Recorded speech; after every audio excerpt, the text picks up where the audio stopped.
The night my stepmother changed the locks on Christmas Eve was the night I finally understood what I was to that family. Nothing. I was absolutely nothing to them. Let me take you back to the beginning so you can understand how I ended up standing barefoot on a frozen porch in Cedar Falls, Iowa, with a trash bag full of my belongings and nowhere to go. My name is Elena. I was 29 years old, working double shifts as an emergency room nurse at Mercy General Hospital. I had been living in my father's house since I was 6 years old, when my mother passed away from pancreatic cancer. For a few years, it was just me and my dad. He was quiet, gentle, the kind of man who would read me bedtime stories and make pancakes shaped like animals on Sunday mornings. We were not rich, but we had each other, and that was more than enough. Everything changed when I was 9. My father married Sandra. She came with 2 daughters from her previous marriage. Kelsey was 11 and Danielle was 13. Sandra was charming in public, always smiling at church, always volunteering at school events. But behind closed doors, she ran that household like a dictator, and I was her favorite target. It started small. My bedroom was moved from the second floor to the unfinished basement so Kelsey could have a bigger room. My allowance was cut so Danielle could take private dance lessons. My school supplies were always generic brand, while my stepsisters got everything name brand. When I brought it up to my father, Sandra would cry and accuse me of trying to destroy their family. My father, terrified of losing another wife, always took her side. Every single time. By the time I was 16, I was doing all the household chores. Cooking, cleaning, laundry for 5 people, yard work on weekends. Sandra called it earning my keep. My stepsisters never lifted a finger. Kelsey spent her afternoons at the mall with friends. Danielle posted makeup tutorials online.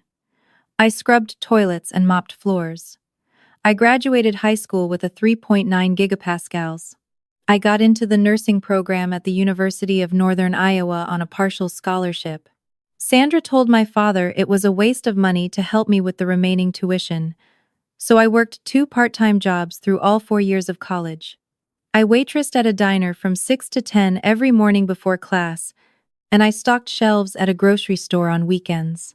I paid every cent of my tuition myself. After I graduated and got my nursing license, Sandra made me an offer. She said I could continue living in the basement rent-free if I contributed $3,000 a month toward the household bills. $3,000. That was more than half my take-home pay. But I was exhausted. I had no savings for a deposit on an apartment, and my father quietly begged me to stay. He said it kept the peace. So I agreed. For 4 years, I handed over $3,000 every single month. I paid the electricity. I paid the water. I paid the property taxes twice when Sandra claimed the family was short on funds. I bought groceries for the entire household. I paid for Kelsey's car insurance when she racked up 2 speeding tickets. I paid for Danielle's teeth whitening because Sandra said Danielle needed it for her brand. Meanwhile, Kelsey had dropped out of community college after 1 semester and was living at home doing nothing. She had a boyfriend named Marcus who practically moved in, eating the food I paid for and using the hot water I financed.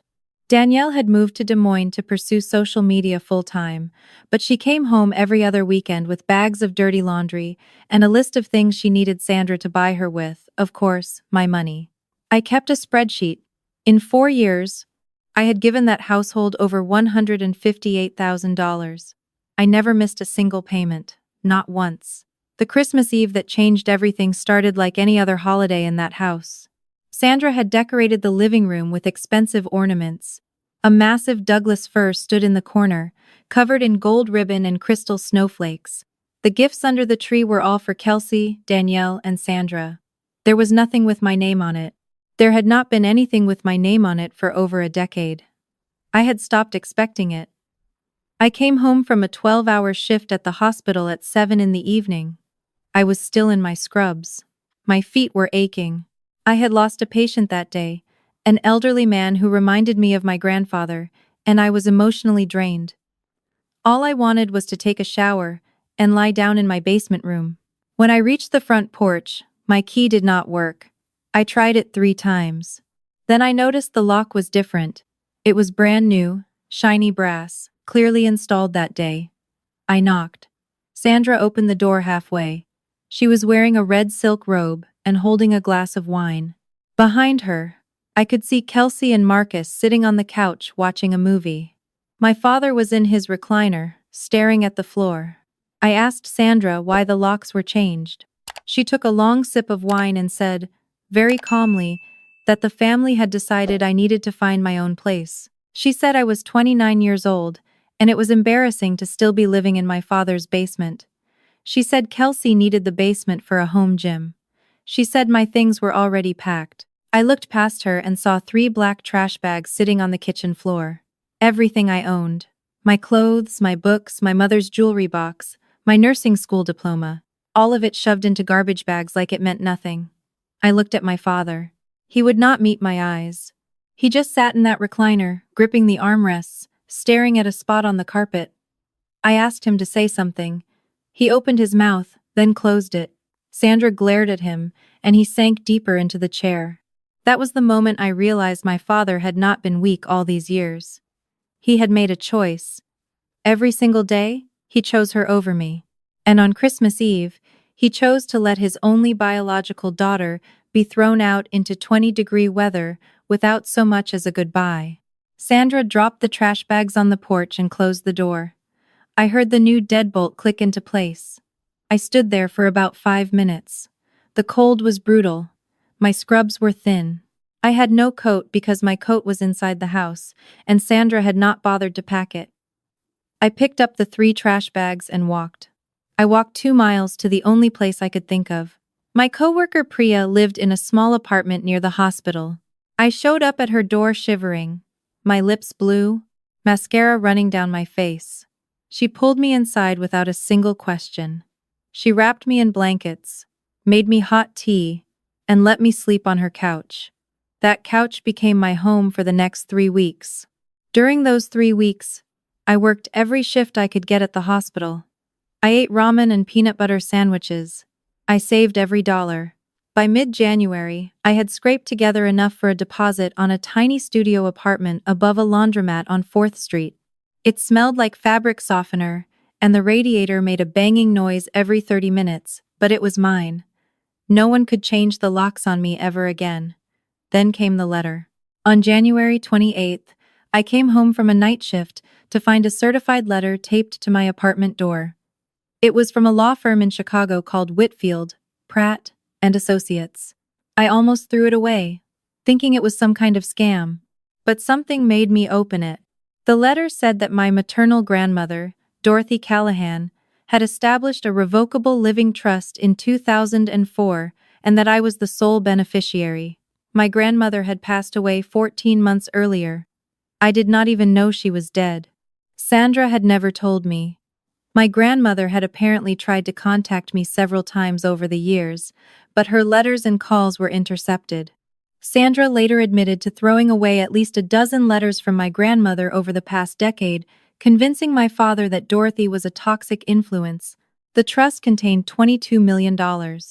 My grandmother had been a silent investor in a commercial real estate portfolio in downtown Chicago for over 30 years.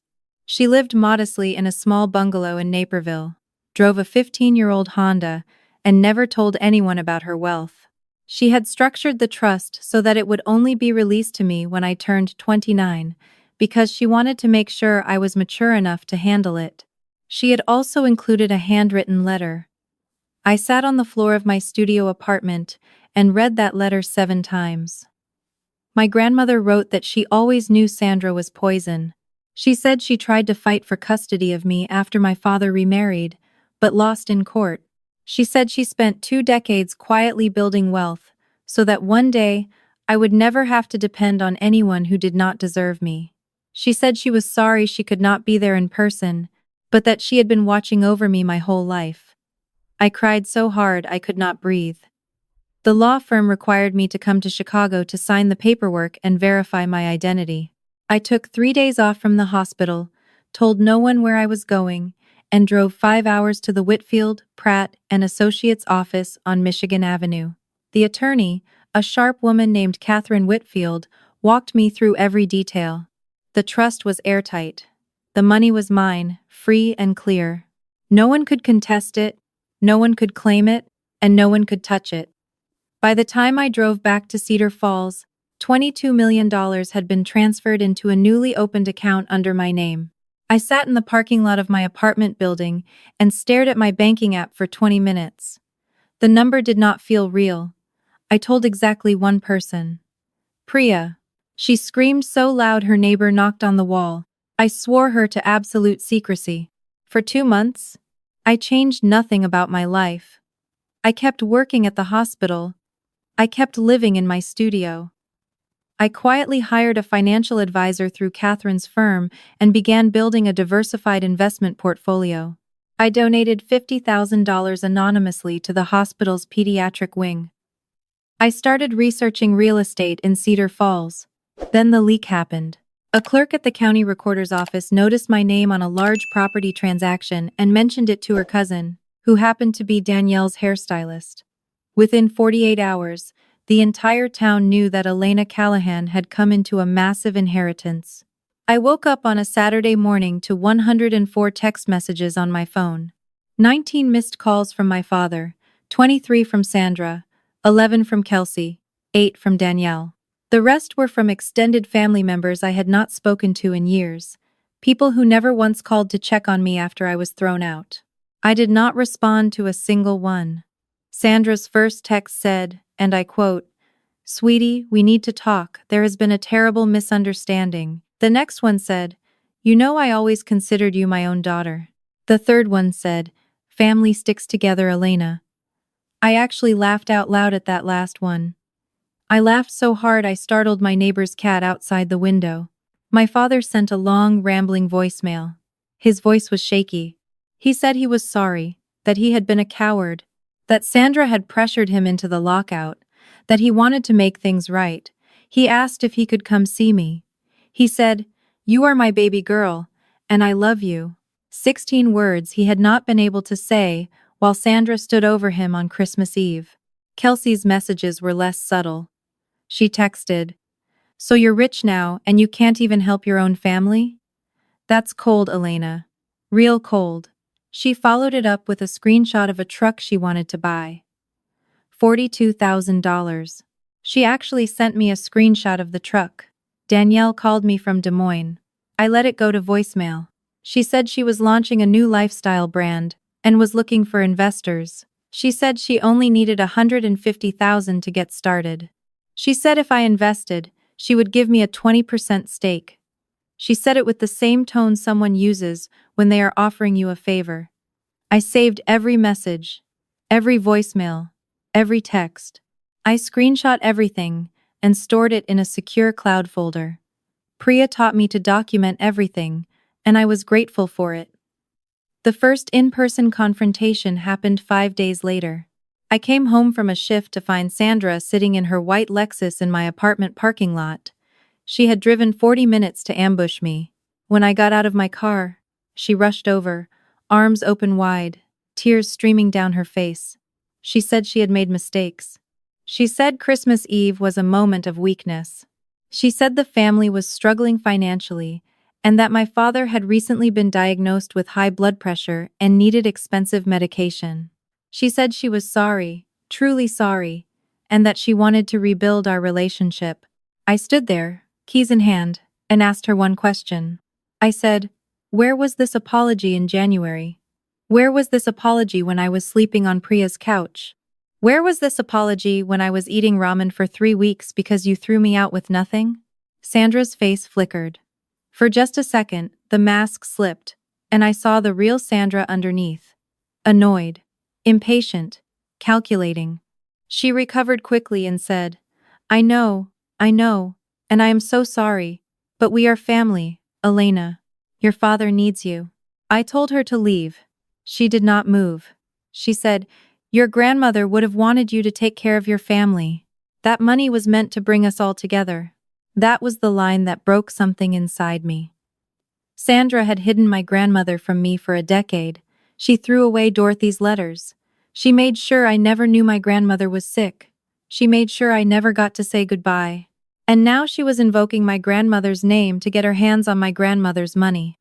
I took one step closer and said, very quietly, "If you ever mention my grandmother's name again, I will hire the most expensive attorney in this state, and I will make your life a legal nightmare you cannot afford. Get off my property." Sandra drove away. But she was not done. 2 weeks later, I received a formal letter from a local attorney representing my father. It claimed that because I had lived in his household and contributed financially for over 4 years, I had established an implied partnership, and my family was entitled to a portion of any windfall that occurred within 2 years of the dissolution of that arrangement. It was the most absurd legal argument I had ever seen, and I knew Sandra was behind it. I forwarded the letter to Catherine Whitfield, who connected me with a litigation attorney named Derek Haynes. Derek reviewed the claim in about 15 minutes and called it creative fiction. He sent a response that not only demolished the argument but included a counter-warning. If my family pursued this claim, Derek wrote, we would file a countersuit seeking repayment of all $158,000 I had contributed to the household, plus interest, plus damages for emotional distress and financial exploitation. The lawsuit disappeared overnight. But Kelsey was just getting started. About a month after the lawsuit threat, Priya called me at 6 in the morning, sounding panicked. She told me to check Danielle's social media page.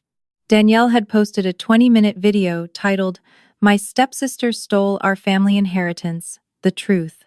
In the video, Danielle claimed that my grandmother's money was meant for the entire family. She said I had manipulated a sick, elderly woman into leaving me everything. She said I was vindictive, selfish, and mentally unstable. She showed old family photos where I had been cropped out and reinserted to make it look like we had all been one happy family. The video had over 14,000 views. I did not panic. I called Derek. He called Danielle's phone and informed her that if the video was not removed within 24 hours, we would file a defamation suit seeking damages. He explained very calmly that the trust documents were legally bulletproof, that my grandmother had full mental capacity when the trust was established, and that every claim in Danielle's video was provably false. He also mentioned that we had preserved a digital forensic copy of the video as evidence. Danielle removed the video within 3 hours. But the damage was partially done.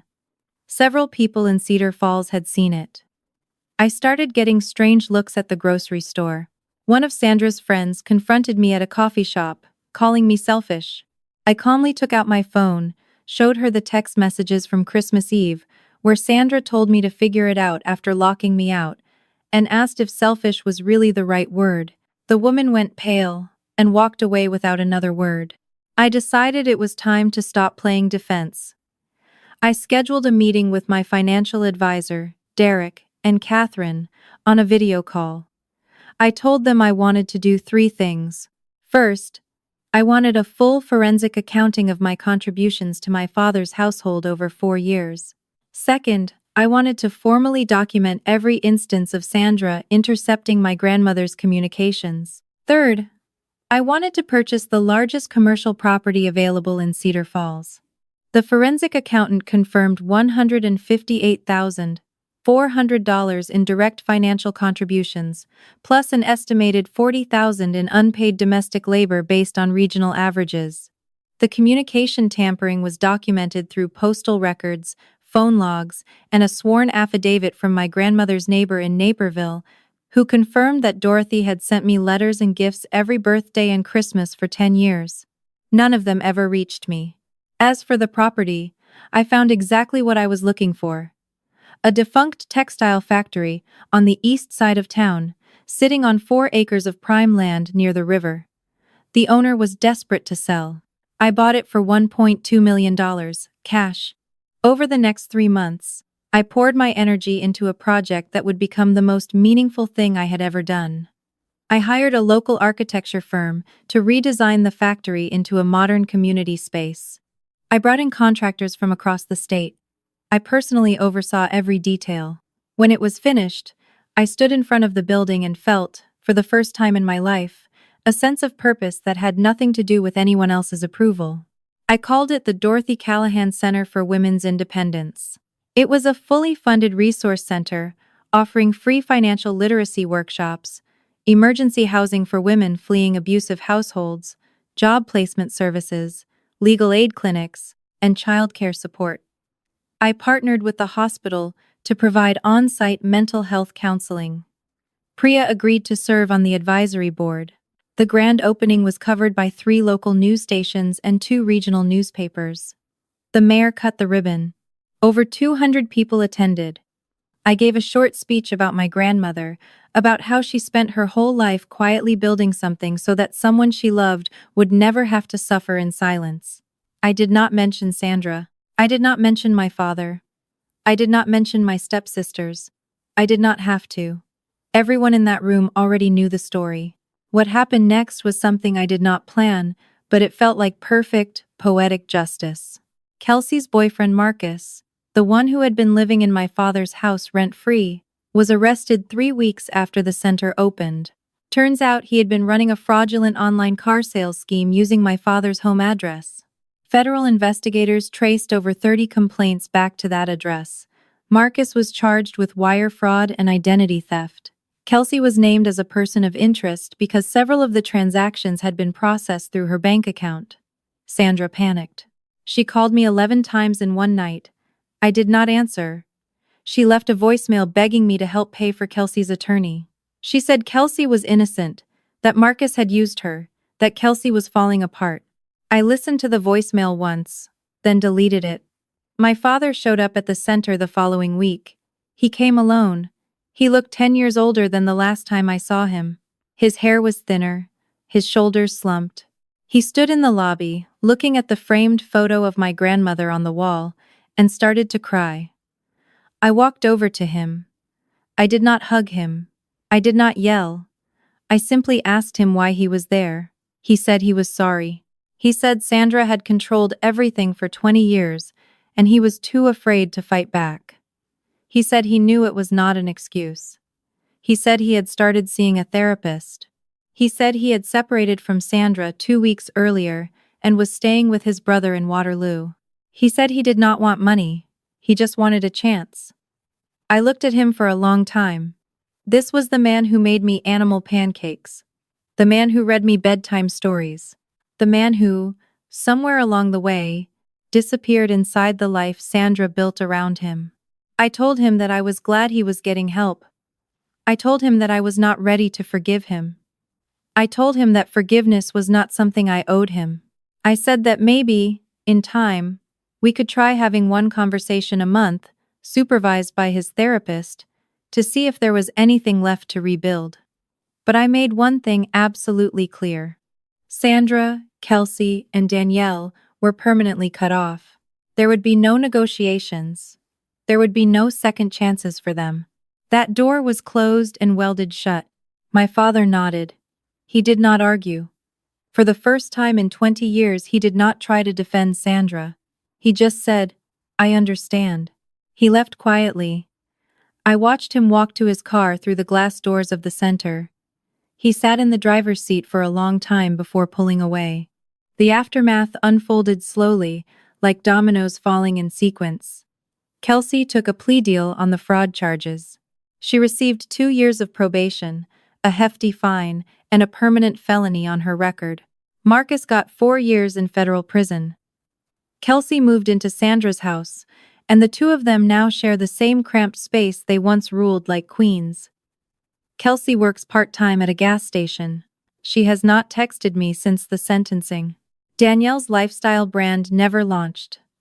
Without my money, and with the public embarrassment of her defamation video being exposed as lies, her social media following cratered. She lost her apartment in Des Moines and moved back in with Sandra.